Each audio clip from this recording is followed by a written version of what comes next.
Before I begin, I want to give all praise and glory to Yahweh Bashim Yahushai, Bashim Racha HaKodash, the honors to my teachers, the head apostles and elders of Great Millstone, and Kazak Shalom to the hopeful elect. Real quick, it's a prophecy update. It's from a news article I saw. It says Putin says Satan II missile is 4 times more powerful than the West's best. Then his top diplomat stepped in with a chilling warning from NATO. So, real quick, get this. Isaiah 9:5 says, for every battle of the warriors with confused noise. And we know that this is talking about today and that this is a future prophecy because during the time of Isaiah, during the Babylonian captivity and the remainder of the Assyrian captivity, there were actual garments rolled in blood, traditional battles like the rest of the precept says. But here in modern Babylon in 2026, we're starting to see drone strikes, threats of missiles, and this is how we know that this scripture is true. So Salaki from the top says, for every battle, the warriors with confused noise and garments rolled in blood. So a traditional battle, just like 300 or Troy or Braveheart, that type of warfare. But this shall be with burning and fuel of fire. So this is what's going to make the earth reel and to and fro like a drunkard. This is what's going to make the elements melt with fervent heat. These missiles.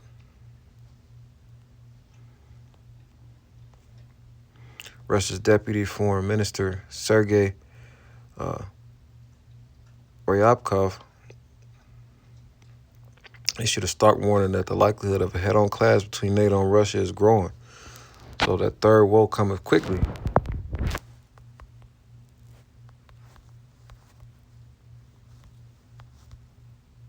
Revelation 11:14, the second woe is past, the second world's war.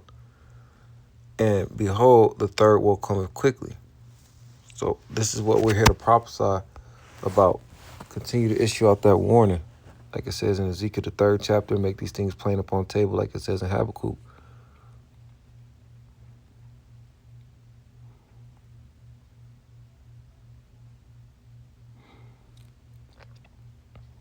So you can see it's widespread. It's a good part. Russia currently maintains the largest nuclear arsenal in the world, according to the International Campaign to End Nuclear Weapons. The country holds approximately 5,459 functional warheads, placing it just ahead of the U.S., which holds approximately 5,277. The Russian Foreign Ministry has previously warned of the risk of direct military confrontation between nuclear powers, and Ryabkov's latest comments continue that line of signaling. I'll leave this in the description. I'm not going to read every article.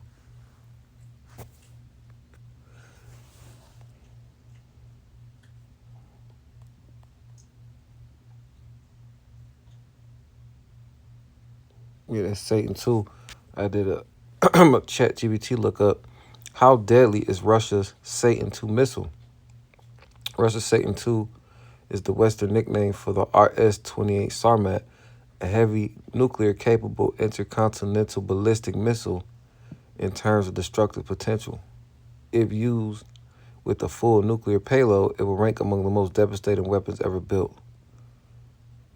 Reported capabilities include range of roughly 10,000 to 18,000 plus kilometers, far enough to reach targets across continents, ability to carry multiple independently targetable nuclear warheads, meaning one missile could potentially strike several separate targets, capacity for decoys and advanced delivery systems, including reported hypersonic glide vehicle options intended to complicate missile defense. So, a single modern strategic nuclear missile could cause catastrophic destruction over large urban regions, so that's a whole city, and produce effects beyond the immediate blast, firestorms, radiation exposure. That's what at Wormwood, the Chernobyl, the bitterness from the radiation, infrastructure collapse, and long-term consequences. Multiple warheads dramatically increase that potential.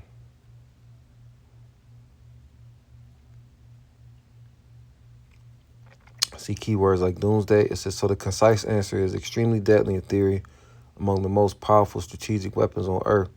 But many dramatic claims around it come from political messaging and media headlines rather than independently verified battle use. And we know that the spirit of prophecy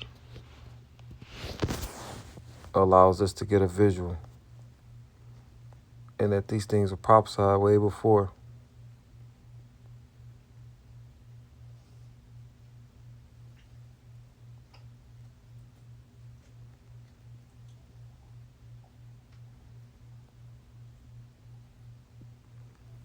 This is Revelation 9 and 15. And the four angels were loose, which were prepared for an hour and a day and a month and a year to slay the third part of men. The third part of men is Esau. Esau, his armies, wherever he dwells. And the number of the army of the horsemen were 200,000. And I heard the number of them. So this is a dark saying for the missiles. We're going to back that up in the book of Joel. And thus I saw the horses in the vision, and them that sat on them, having breastplates of fire and of jacinth and brimstone, and the heads of the horses were as the heads of lions, and out of their mouth issued fire, smoke, and brimstone. So again, this links up with Joel, the vision that John the Revelator is seeing on the island of Patmos. It links up with that Joel 2. By these three was the third part of men killed by the fire and by the smoke, by the brimstone which issue out of their mouths.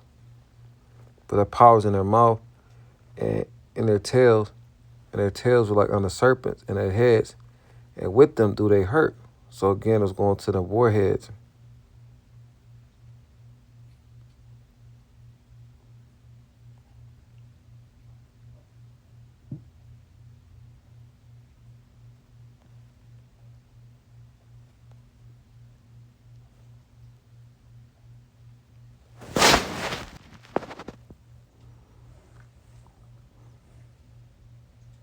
So again, when we go back into these precepts, we have to understand that these are deep, dark sayings. And the number of the army of horsemen were 200,000. It's 200 million. And going back to that that Joel 2.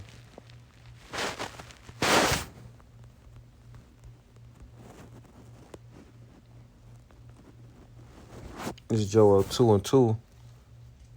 Start at the top. Blow ye the trumpet in Zion and sound an alarm in my holy mountain. So blowing the trumpet is prophesying. And Zion is a people before it's a place. To Zion in the Hebrew means a monument. The holy mountain is Israel. Let all the inhabitants of the land tremble, for the day of the Lord cometh, for it is nigh at hand. The day is close. A day of darkness and gloominess, a day of clouds and of thick darkness, as the morning spread upon the mountains, a great people and a strong. There have not been ever the like, neither shall be any more after it, even to the years of many generations. So, we know this is talking about the missiles. That's what's going to usher in that thick darkness. And the Elder Bishop Ayathun did a beautiful video talking about as the morning spread upon the mountains. So just like how we see the horizon, that's how the missiles are going to affect the sky. It's going to go from essentially day to night.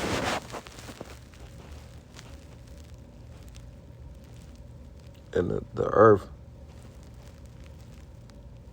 the sky rather, is going to change as a result of the missiles.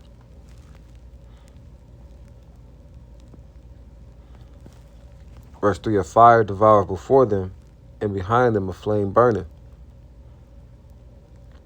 So that's describing the propulsion system. That's what gets the ICBM from one continent to another. The land is as the Garden of Eden before them. Eden in the Hebrew is Idan, which means paradise. So things are normal, things are cool. and behind them a desolate wilderness, right? Because once those missiles come and do damage, we just read with the chat GPT how it's going to be immediate impact and then long-term effect in terms of radiation and, societal collapses. Yeah, and nothing shall escape them. Going back.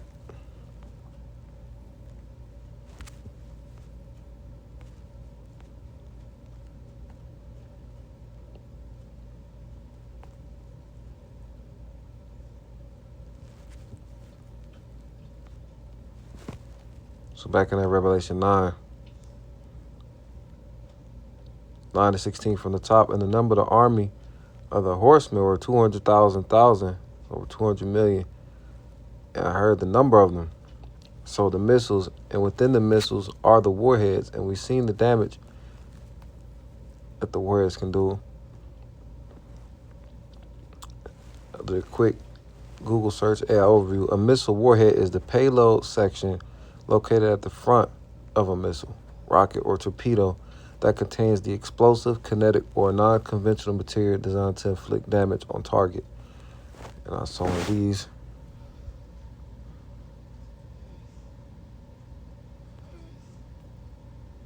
Just so you can get an idea. All different types. Missile warheads are generally catalyzed by their payload type and method of detonation. So we see from the chat GPT and the quick AI overview how deadly these things could be.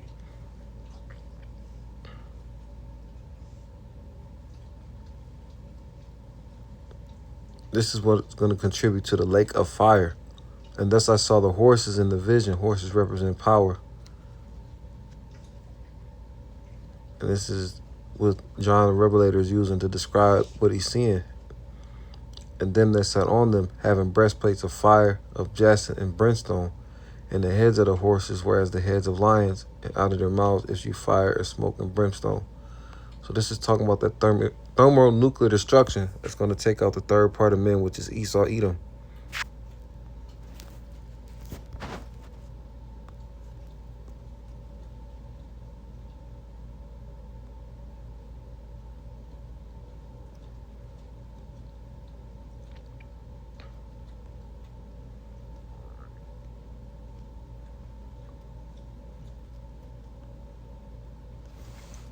There's Revelation 20 and 13. And the sea gave up the dead which were in it, and death and hell delivered up the dead which were in them, and they were judged every man according to their works. And the death and hell were cast into the lake of fire. This is the second death. So death will be conquered via Yahushua. Hell is a low condition, so it can't be a fire cast into another fire. Hell is a low condition, or the grave.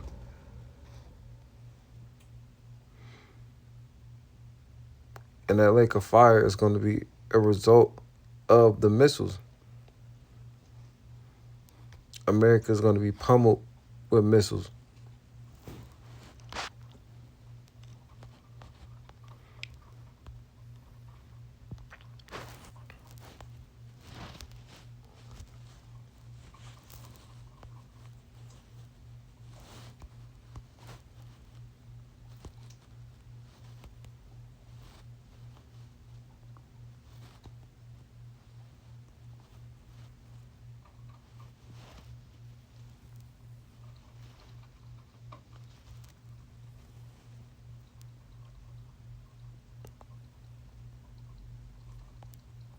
That's how it's going to look.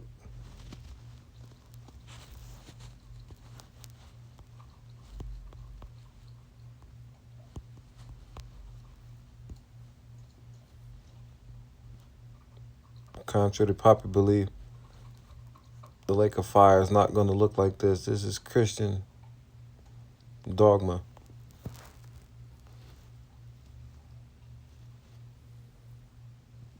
For copyright reasons, can't play it, but this is what the lake of fire is going to look like.